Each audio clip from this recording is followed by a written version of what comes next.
सगळ्यात महत्त्वाचं म्हणजे स्टुडंट समजून घ्या की आपला हा जो आपण कोर्स जो जॉईन केलेला आहोत तो कुठला एका असा पर्टिक्युलर एक्झाम साठी आहे असं तुम्ही टार्गेट देऊन चालू नका.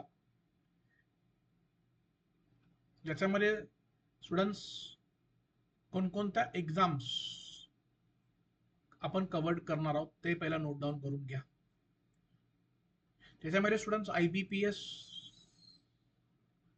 PO आणि क्लर्क ह्या कव्हर होतील. त्यानंतर स्टुडंट्स IBPS, RRB आता जी आलेली RRB त्याचे स्टुडंट्स PO आणि क्लर्क जी आता भरती निघालेली आहे त्याचे कव्हर होतील. त्याचबरोबर स्टुडंट्स SBI, PO आणि क्लर्क आणि स्टुडंट्स RBI,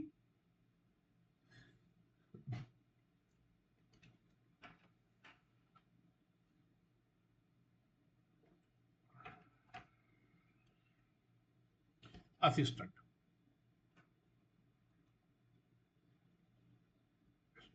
त्याचबरोबर स्टुडंट इन्शुरन्स असिस्टंट किंवा स्टुडंट्स AO. त्याचबरोबर स्टुडंट्स SSC म्हणजे staff selection commission and railway exam. आणि स्टुडंट जर आपण MBA CET देण्याच्या विचारामध्ये असाल तर एवढा हा जो कोर्स आपण आता जॉईन केलेला आहात जो स्टुडंट तो कोर्स स्टुडंट तुम्ही एवढ्या एक्झाम साठी उपयोगी करू शकता. हे सगळ्यांना क्लिअर झालं? साधारणतः स्टुडंट्स एज लिमिट जे लागतं ह्या सगळ्या एक्झामसाठी तुमचं मिनिमम 20 वर्ष कंप्लीट पाहिजे आणि मॅक्झिमम 30 इयर्स.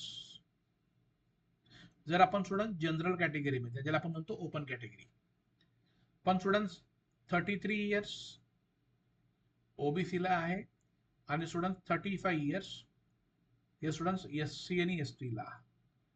पण समजा जर आपण एक सर्व्हिसमॅन असाल किंवा फिजिकली हँडिकॅप किंवा विडो असाल तर स्टुडंट्स आपल्याला 10 वर्षाचं रिलॅक्सेशन आहे. म्हणजे आपण साधारणतः 40 वर्षापर्यंत तुम्हाला हा फॉर्म भरता येतो. हे झालं स्टुडंट्स एज लिमिट.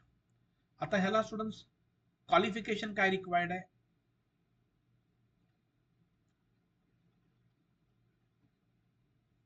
स्पेशली बघा मी इथे लिहितो क्वालिफिकेशन. जर तुम्हाला नंतर काही डाऊट असेल तर मला विचारा. Qualification students IBPS, SBI, RBI ह्याला qualification students any graduate.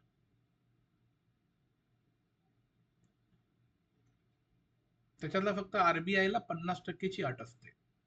Minimum 50% तुम्हाला फायनल इयरला पाहिजे. त्याच्यात स्टुडंट्स स्टाफ सिलेक्शन कमिशन जे मी तुम्हाला सांगितलं म्हणजे ज्याद्वारे तुम्हाला नोकरी कुठे मिळते पहिला ते माहिती असणं गरजेचं आहे. इन्कम टॅक्स डिपार्टमेंट ज्याला आपण म्हणतो सेंट्रल गव्हर्नमेंटची खाती. Then students railway department,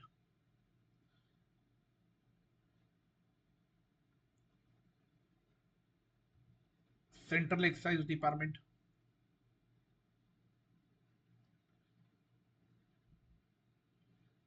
then student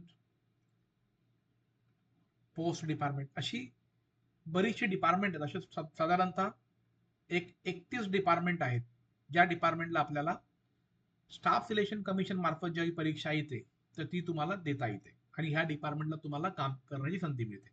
आता याच्यामध्ये स्टुडंट्स स्टाफ सिलेक्शन कमिशनच्या अंडरमध्ये कोणकोणती एक्झाम होते बघा. पहिली होते स्टुडंट 10वीच्या बेसवर ज्याला आपण म्हणतो MTS. MTS म्हणजे काय? Multitasking staff. Multi tasking staff ज्याला क्वालिफिकेशन स्टुडंट्स मिनिमम 10 पास पाहिजे. म्हणजे आपलं जे स्वप्न असेल की आपल्याला सेंट्रल गव्हर्नमेंटला जायचं असेल, तर स्टुडंट्स त्यासाठी आपल्याला MTS ची एक्झाम जर तुम्ही दिली, ही कमी पात्रता आणि सगळ्यात सोपी परीक्षा म्हणजे कुठली? मल्टीटास्किंग स्टाफ, जी ह्या वर्षीची सगळे फॉर्म निघून गेलेले आहेत. पुढच्या वर्षी तुम्हाला चान्स आहे. त्याचबरोबर students combined higher secondary level exam, ह्याचा फुल फॉर्म काय? कंबाईंड, स्टुडंट्स तुम्हाला हे कोणीच सांगणार नाही. Combined higher secondary level exam. ह्याला स्टुडंट्स क्वालिफिकेशन काय इथे लिहितो बघा, 12 पास, 12वी पास पाहिजे. आता याच्यामध्ये कोणती पदं असतात, पोस्ट कोणत्या आहेत? एक डेटा एंट्री ऑपरेटर किंवा LDC लोअर डिव्हिजन क्लर्क किंवा स्टुडंट्स पोस्टल असिस्टंट किंवा सॉर्टिंग असिस्टंट. ह्या पदांसाठी स्टुडंट्सची भरती निघते. जी सेंट्रल गव्हर्नमेंटची भरती आहे, ज्याला मिनिमम तुम्हाला स्टार्टिंग 40,000 होते, लक्षात घ्या. म्हणजे आपल्याला कोणकोणत्या एक्झाम देता येणार आहेत या अभ्यासक्रमावरती हे आपण बघतोय. कारण बघा, फक्त क्लास लावला म्हणजे नोकरी मिळत नाही. फक्त अभ्यास केला म्हणजे कुठल्या कुठल्या परीक्षेला उपयोगी ते तर माहिती पाहिजे. नाही तर आपण एकच परीक्षा देत बसलोय आणि नंतर कळलं की अरे मला इतर एक्झाम सुद्धा देता आल्या असत्या ह्या अभ्यासक्रमावरती, वेळ गेल्यावर कळून उपयोग नाहीये. म्हणून मी तुम्हाला वेळेच्या अगोदरच सांगतोय, जेही फॉर्म निघतील मी सगळं तुम्हाला शिकवणार आहे, फक्त कोणत्या प्रकारची घाई करू नका. तिसरा स्टुडंट्स बघा, त्याच्यामध्ये निघतं ते म्हणजे कुठलं? SSC CGL. CGLचा फुल फॉर्म काय? Combined graduate level exam.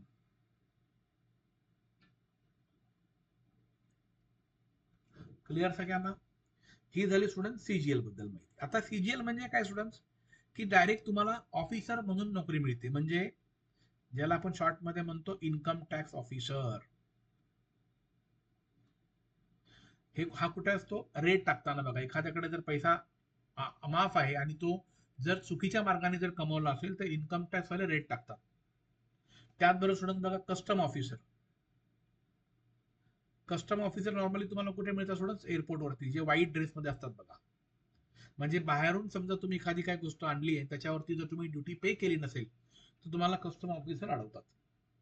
असे बरेच ऑफिसर आहेत स्टुडंट, ज्याच्यामध्ये तुम्हाला स्टुडंट्स ह्या डिपार्टमेंटला जाता येतं.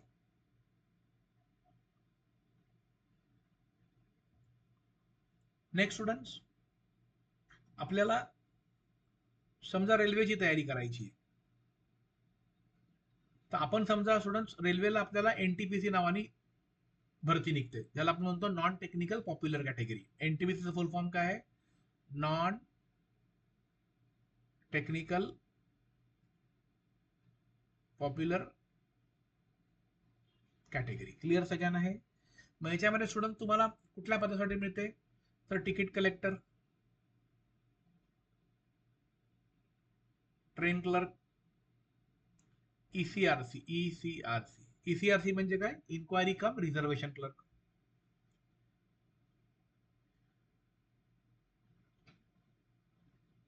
स्टेशन मास्टर,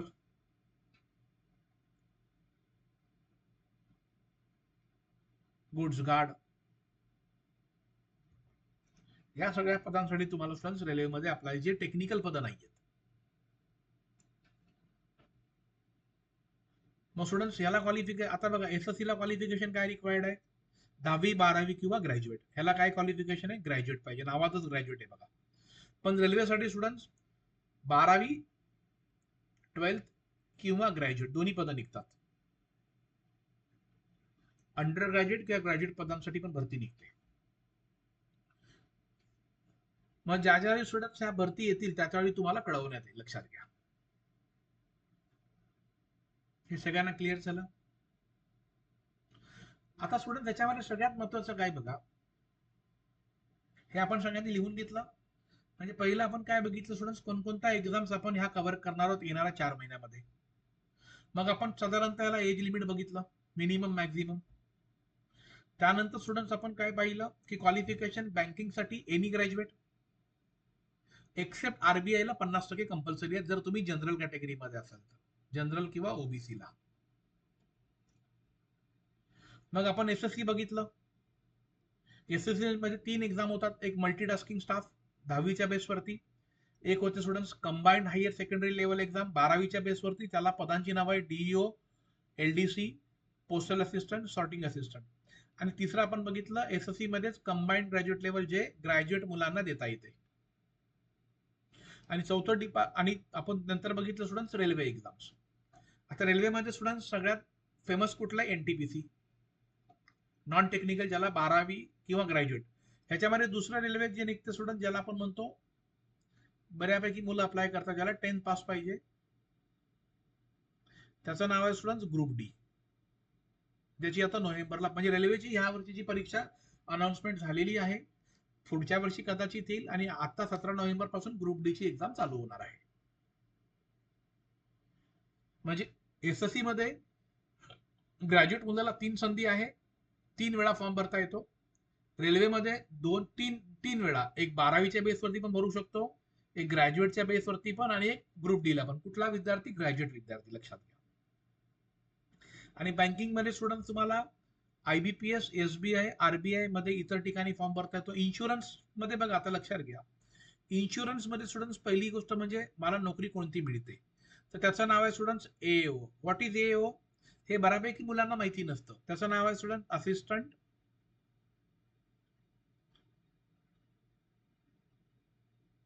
ऍडमिनिस्ट्रेटिव्ह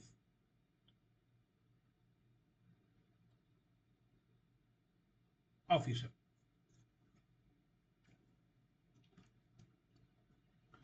हे क्लिअर सगळ्यांना?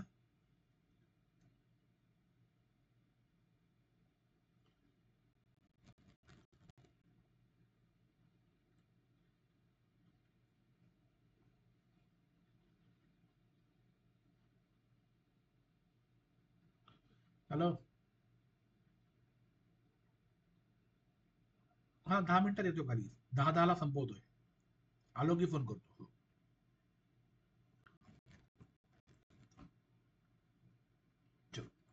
Assistant administrative officer.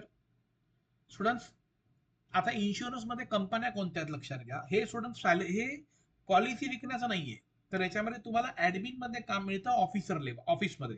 मग याच्यामध्ये सगळ्यात मोठी कंपनी कुठली, एलआयसी. मग स्टुडंट्स ओआयसीएल, मग new India assurance company, national insurance company, आणि UIIC. बघा, ह्या 5 कंपन्या ज्या सरकारच्या अंडरमध्ये काम करतात.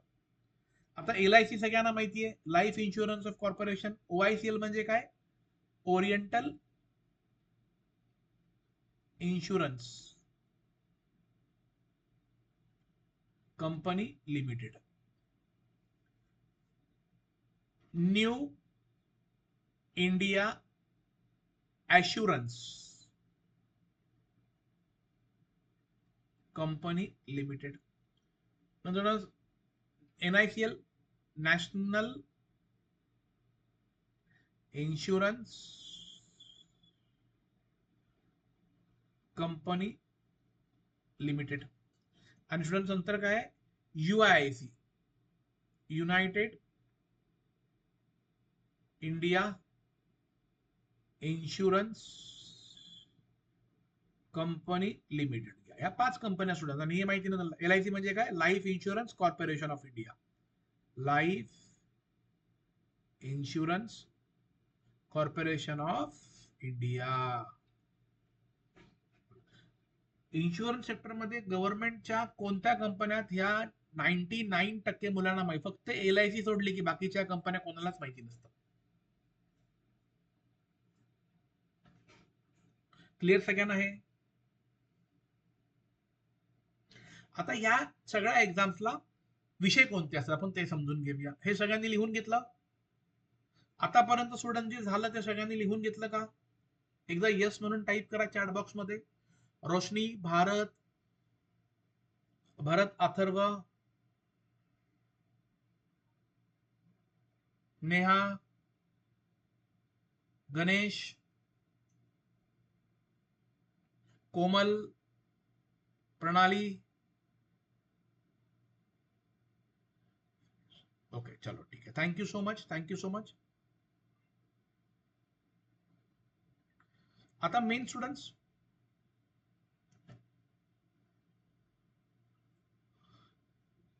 सगळ्यात महत्वाचं लक्षात घ्या. आता याचा एक्झामचे सब्जेक्ट समजून घेऊया कोणते असतात.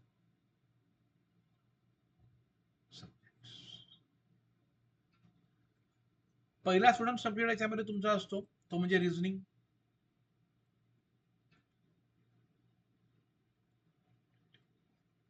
दुसरा स्टुडंट असतो तो म्हणजे न्यूमरिकल. तिसरा असतो तो म्हणजे जनरल इंग्लिश. चौथा असतो म्हणजे स्टुडंट जनरल करंट अफेअर्स. आणि पाचवा असतो तो म्हणजे स्टुडंट कॉम्प्युटर नॉलेज.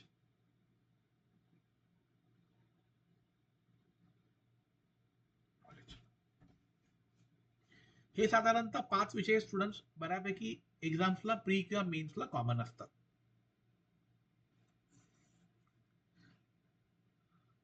आता याच्यामध्ये स्टुडंट्स आणि 6वा विषय असतो तो म्हणजे जनरल स्टडी, जनरल नॉलेज,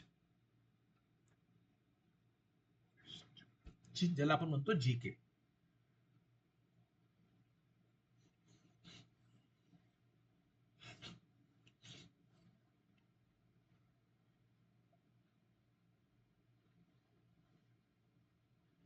आता याच्यामध्ये तुम्हाला काय समजून घ्यायचंय बघा. रिझनिंग काय, न्यूमरिकल काय, हे तर तुम्हाला इंग्लिश काय तुम्हाला नेक्स्ट लेक्चरला सांगणार आहे, कारण अजून बऱ्यापैकी मुलं जॉईंट होणार आहेत. आणि आपलं नेक्स्ट लेक्चर स्टुडंट्स मंडेला असणार, लक्षात घ्या. कारण जास्तीत जास्त मुलं अजून संडेपर्यंत ऍडमिशन घेणार आहेत आणि मंडेपासून आपण ऍक्च्युली, पण आज आपण अनाउन्समेंट केलं होतं की पहिले लेक्चर आज होणार आहे, म्हणून ठरल्याप्रमाणे आज आपण फर्स्ट लेक्चर तुमचं घेत आहोत. आता सगळ्यात महत्त्वाचं म्हणजे स्टुडंट जनरल स्टडी म्हणजे काय पहिला समजून घ्या. जनरल स्टडी हे बऱ्यापैकी मुलांना माहिती नसतं. जनरल स्टडीज म्हणजे काय स्टुडंट, त्याचे 3 पार्ट पडतात, लक्षात घ्या. पहिला पार्ट पडतो तो म्हणजे जनरल नॉलेज. स्टुडंट हे तुम्हाला कोणी सांगणार नाही बघा, मी तुम्हाला एकदम सविस्तर सांगतोय.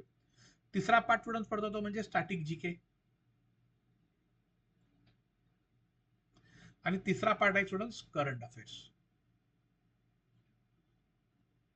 आता स्टुडंट स्टॅटिक जीके हे कशाला येतं, बँक,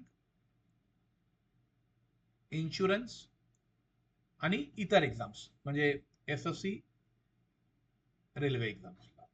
हे करंट अफेअर्स स्टुडंट्स इथे सेम बँक, इन्शुरन्स, एसएससी आणि रेल्वे एक्झाम्स. पण हे जे जीके येतं स्टुडंट्स हे फक्त एसएससी आणि रेल्वे एक्झाम्स ओनली घ्या लिहून. म्हणजे याचा अर्थ काय, जर तुम्ही बँकेची तयारी करताय, जर तुम्ही इन्शुरन्स एक्झामची तयारी करताय, तर तुम्हाला जीके तयारी करण्याची गरज. आता जीके म्हणजे काय ते समजून घ्या. जीके म्हणजे काय student, history, geography, Indian polity, Indian economy आणि स्टुडंट जनरल सायन्स. एवढं तुम्हाला करायचंय. पण हे कधी करायचे, जर तुम्ही स्टाफ सिलेक्शन कमिशन किंवा रेल्वेच्या परीक्षेला बसणार असाल किंवा ते टार्गेट असेल तरच तुम्हाला हे वाचायचंय. आता जे मी तुम्हाला मटेरियल दिलंय बघा, 14 पुस्तकं व्हॉट्सअपला, त्याच्यामध्ये सगळं काही कव्हर केलेलं आहे. आता स्टॅटिक जीके समजून घ्या काय आहे. स्टॅटिक जीके म्हणजे काय, समजा मी तुम्हाला विचारलं की गेटवे ऑफ इंडिया कुठे आहे, कोण सांगेल मला उत्तर, पटकन सांगा. गेटवे ऑफ इंडिया,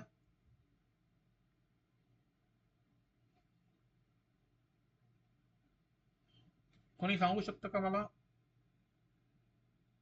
येस, बघा भरतने पटकन उत्तर दिलं की तो बोलला सर मुंबईमध्ये आहे. आता मला सांगा, गेटवे ऑफ इंडिया हे 50 वर्षापूर्वी मुंबईलाच होतं. आणि कदाचित 50 वर्षानंतर सुद्धा ते मुंबईलाच राहणार आहे. ते चेंज होणार आहे का? तिथून हलवणार आहे का? नाही. म्हणजे ह्याला काय म्हणतो? ह्याला म्हणतो आपण स्टॅटिक. स्टॅटिक जीके म्हणजे काय? जे फिक्स आहे, जे कधीही न बदलणार. त्याचे एक 10 ते 12 प्रश्न तुम्हाला पडतात. आणि करंट अफेअर्स म्हणजे काय स्टुडंट्स? लिहून घ्या, लास्ट 4 मंथ्स एवढंच वाचायचंय. मागच्या 4 महिन्यामध्ये घडलेल्या घडामोडी, ज्याच्यावर तुम्हाला परीक्षेमध्ये प्रश्न विचारले जातात. मग बऱ्यापैकी मुलांना प्रश्न काय असतो? एक मिनिट स्टुडंट.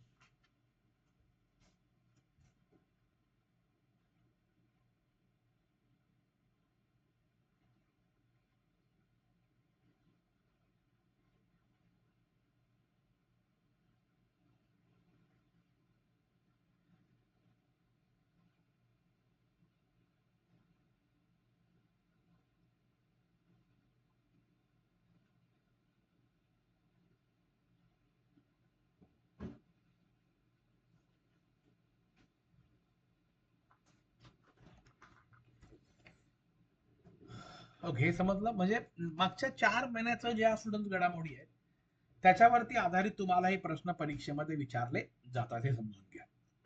Last 4 months. मग आता त्याच्यामध्ये नेमकं बघा, तुम्हाला जीके कळलं. आता जीके साठी स्टुडंट, जर तुम्हाला डिटेलमध्ये अभ्यास करायचा असेल जनरल नॉलेजचा, तर मी तर तुम्हाला नोट्स त्यात आहेच. प्लस तुम्हाला स्टुडंट्स एक लुसेंट पब्लिकेशनचं बुक मागवू शकता.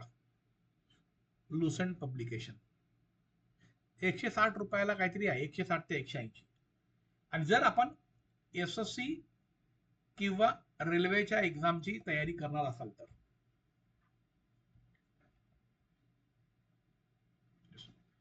आता स्टुडंट्स, करंट अफेअर्स म्हणजे नेमकं काय विचारतात ते तुम्हाला माहिती असणं गरजेचं आहे.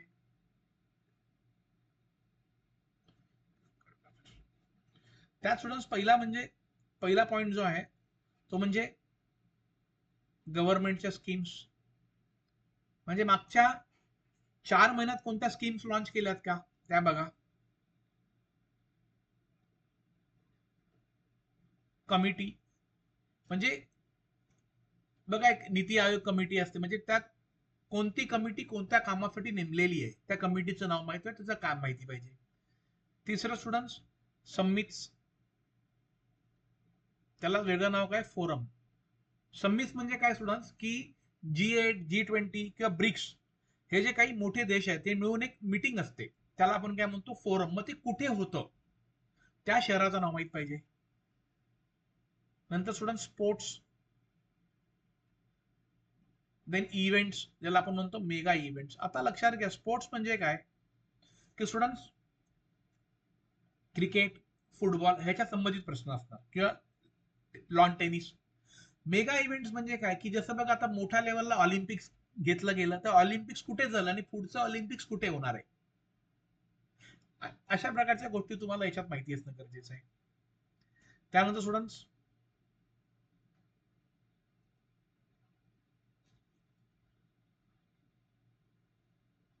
डिफेन्स न्यूज काय आहे का? देन सायन्स अँड टेक्नॉलॉजी, मागच्या 4 महिन्यात सायन्स अँड टेक्नॉलॉजी, ते तुम्हाला माहिती असणं गरजेचं आहे.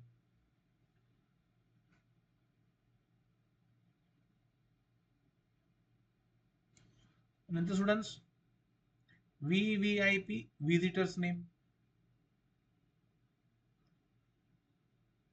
आता VVIP, व्हिजिटर्स नेम म्हणजे काय? की बघा, आपल्या इकडे स्टुडंट्स वर्षातनं दोनदा, एक आपण 26 जानेवारीला रिपब्लिक डे आणि 15 ऑगस्टला स्वातंत्र्य दिन साजरा करतो. आणि त्यावेळी आपण प्रमुख पाहुणे म्हणून बाहेरून कोणाला तरी चीफ गेस्ट म्हणून बोलवतो. मग तो जो चीफ गेस्ट बाहेरनं येतो, लक्षात घ्या मी काय सांगतोय, तर त्या व्यक्तीचं नाव काय, किंवा तो कोणत्या देशात आलेला आहे, हे तुम्हाला माहिती पाहिजे. नंतर स्टुडंट्स, आपले हुझू. आता हुझू म्हणजे काय? की students cabinet ministry. Cabinet ministry, ज्याला आपण म्हणतो पूर्ण मंत्रिमंडळ. म्हणजे महाराष्ट्राचे मुख्यमंत्री, बिहारचे मुख्यमंत्री, उत्तर प्रदेशचं गव्हर्नर, देशाचे पंतप्रधान, देशाचे संरक्षण मंत्री, ह्या सगळ्या व्यक्तींची नावं तुम्हाला ज्याला आपण म्हणतो हुझू. नाव students, agreement between two countries, म्हणजे दोन देशांमध्ये कोणता करार झाला ते तुम्हाला माहित पाहिजे. स्टुडंट्स, कंट्री अँड कॅपिटल, देश आणि त्यांच्या राजधान्या माहिती पाहिजेत. स्टुडंट्स, कंट्री, म्हणजे हे ज्यावेळी तुम्हाला पॉइंट्स माहिती पडतील ना स्टुडंट्स, मग ज्यावेळी तुम्ही ते वाचायला चालू कराल मग तुम्हाला लक्षात येईल हा पॉइंट्स माझा महत्वाचा, मला परीक्षेला येऊ शकतो. कंट्री अँड करन्सी, क्लिअर सगळ्यांना हे स्टुडंट्स? Country and currency. नंतर students, person in the news. नंतर अपॉइंटमेंट्स,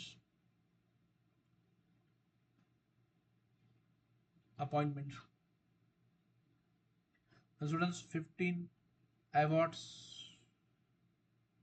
म्हणजे द्रोणाचार्य अवॉर्ड, भारतरत्न अवॉर्ड्स हे का देतात, कशामुळे देतात, कोणाला देतात हे माहिती असणं गरजेचं आहे. साधारणतः स्टुडंट्स एवढे 15 पॉईंट जर तुम्ही लक्षात ठेवून जर पेपर वाचायला चालू केला तर तुम्हाला मुख्य परीक्षा जी होते, जर तुमची पहिली परीक्षा क्लिअर झाली, हा विषय मुख्य परीक्षेला आहे, तर स्टुडंट ती तुम्हाला पास करणं फार सोपी जाईल. क्लिअर झालं सगळ्यांना? हे पॉइंट सगळ्यांना क्लिअर? सगळ्यांनी लिहून घेतलं? एकदा यस टाईप करा.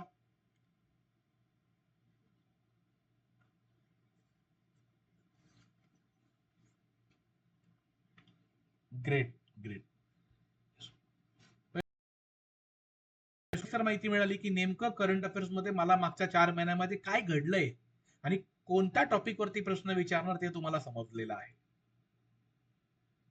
जनरल नॉलेज म्हणजे काय तुम्हाला ते कळलंय, स्टॅटिक जीके म्हणजे काय ते तुम्हाला कळलं, आणि चालू घडामोडी म्हणजे काय ते तुम्हाला कळलेलं आहे. हे क्लिअर सगळ्यांना?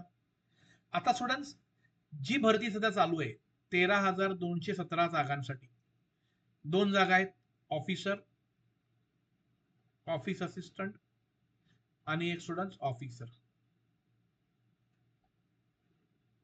त्याच्यामध्ये स्टुडंट्स ज्याला नाव आहे IBPS RRB, ज्याला मराठीमध्ये आपण नाव म्हणतो ग्रामीण बँक.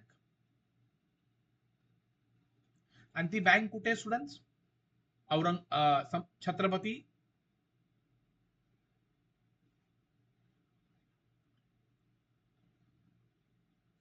संभाजीनगर, म्हणजे जे पूर्वीचं औरंगाबाद होतं तिथे आहे. त्याचं हेड ऑफिस HO. आणि बँकेचं नाव काय आहे? महाराष्ट्र ग्रामीण बँक. ह्या बँकेत आपल्याला काम करण्याची संधी मिळणार जर आपण हे फॉर्म भरले आणि परीक्षा पास केली तर.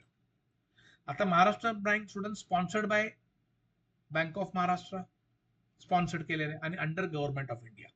साधारणतः 420 प्लस त्यांचे ब्रांचेस आहेत, म्हणजे 1-2 ब्रांच नाहीये, पूर्ण राज्यामध्ये 420 पेक्षा जास्त ब्रांचेस आहेत.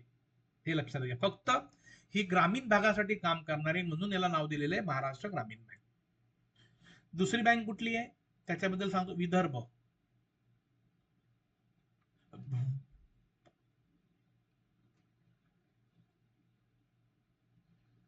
विदर्भ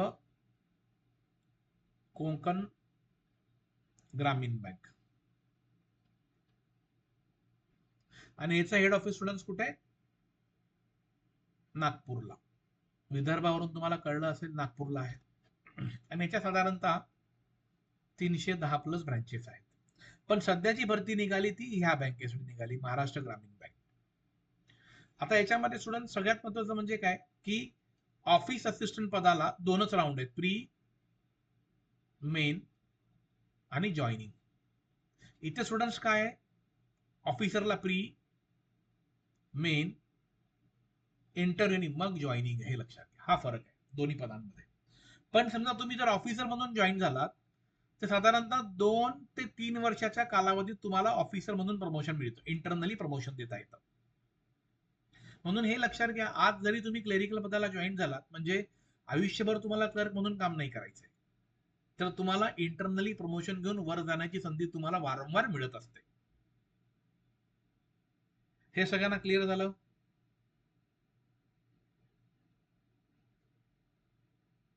Yes. तर स्टुडंट ह्याचे जर फॉर्म अजून, आता ह्याला सब्जेक्ट्स किती आहेत पहिल्या परीक्षेला? रिझनिंग आणि न्यूमेरिकल, बस हे दोनच सब्जेक्ट्स आहेत.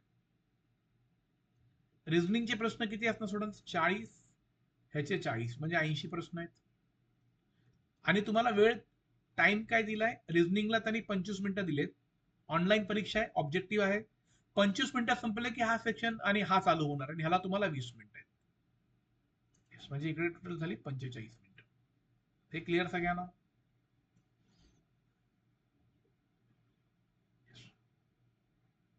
मग समजा तुम्ही अजूनही हा फॉर्म भरला नसेल आणि जर भरणार असाल, जर तुम्हाला ग्रामीण भागात जायचं नसेल तर भरू नका.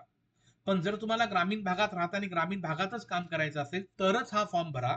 आणि याची अंतिम तारीख फॉर्म भरण्याची 21 सप्टेंबर. कारण ह्या बँका शहरी भागात नाहीये, लक्षात घ्या. ह्याचा तुम्हाला 100% नोकरी ग्रामीण भागातच मिळणार. मग तुम्ही ज्या जिल्ह्यामध्ये राहताय त्या जिल्ह्यामध्ये ऑनलाईनला सर्च करा की ही बँक कुठल्या तालुक्यात आहे, आणि जर तुमच्यापासून जवळ आणि तुम्हाला फिजिबल वाटते तरच हा फॉर्म भरा. क्लिअर झालं सगळ्यांना? मग स्टुडंट्स, आजचं आपलं सेशन इथे आपण कव्हर केलेलं आहे. मी अजून तुम्हाला एक्झामचे टॉपिक्स, सिलेबस तर मी तुम्हाला सब्जेक्ट दिलेत, पण त्याचा सिलेबस, त्याचं वेटेज, त्याचं मार्किंग, तेच वेटेज आणि हे मला तुम्हाला द्यायचं आहे. तर ते आपण आता नेक्स्ट लेक्चरला बघणार आहोत. आणि आपलं नेक्स्ट लेक्चर स्टुडंट्स मंडेला होणार आहे, लक्षात घ्या. कारण अजून 4 दिवस मुलांचे ऍडमिशन होणार आहेत. कुणाचंही नुकसान होता कामा नये. तर मग आपण आजचं लेक्चर आपलं इथेच थांबूया. आपल्याला जर कोणाला काही जर डाऊट असेल तर स्टुडंट्स माईक अनम्यूट करा आणि थेट तुम्ही माझ्याशी संवाद साधू शकता.